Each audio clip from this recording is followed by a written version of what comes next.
A woman is in serious condition at Mission Hospital in Asheville after a two-vehicle wreck Tuesday. Sandra Kenny, 53, of Sapphire, was riding in the back seat of her parents' 2004 Kia sedan on Tuesday. The car was struck by a Mack truck on Asheville Highway after the car turned across two lanes of traffic, attempting to make a right turn on Mountain Road. The Kia was driven by Coleman Kenny, 81, of Sapphire, who died at about 4 p.m. Tuesday at Mission Hospital in Asheville. His wife, Mary Kenny, 74, died at 2:15 Tuesday at Park Ridge Health, according to the North Carolina Highway Patrol. A new Habitat for Humanity community is planned for Henderson County, and the neighborhood will include homes for older residents and the disabled, said Hoyt Bynum Jr., the local chapter's executive director. Groundbreaking for the community will be in August, with the first homes to be constructed in 2012. Hendersonville officials say Ace Hardware owner Greg Paul is once again violating city zoning ordinances, and they have fined him $500 a day since March 7th for not being in compliance. Paul, however, says he has been in compliance ever since opening his store almost 3 years ago. Paul has stacks of inventory such as mulch on the side of his building and parking spaces. Paul says merchandise that is for sale is not storage and does not have to be screened, as stated in the ordinance. Volunteers from the American Red Cross in Henderson County rushed to eastern North Carolina after violent storms ripped across the state last week. Jim Peeler and John Pezesno traveled in an emergency response vehicle from western North Carolina to Rocky Mount last week with other regional Red Cross members to deliver meals to residents in the storm-ravaged area.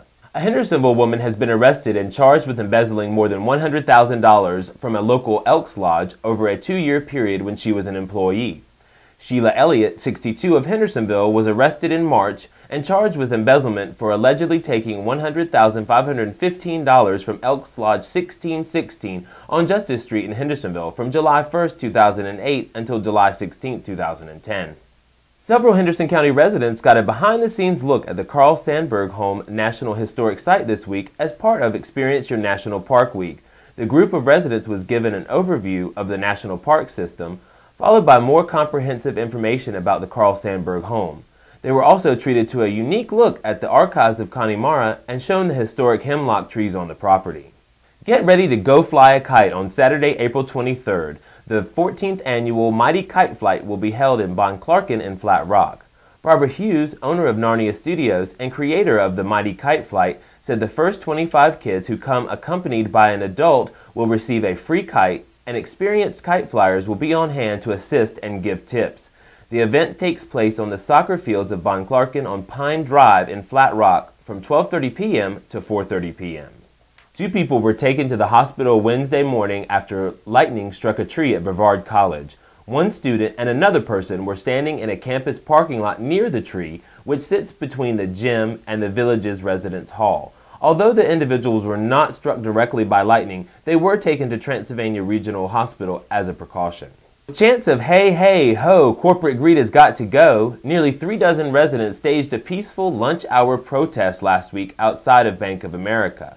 This protest was one of several around the country targeting who these people say are corporate tax dodgers. The protests were held during the National Tax Day rallies. Around 30 people took part in the annual crosswalk in downtown Hendersonville Friday. The crosswalk started at First United Methodist, went down Main Street past the historic courthouse, and back up Washington Street. For more information on these stories and other news, be sure to check us out on BlueRidgeNow.com, our Facebook page, or follow us on Twitter.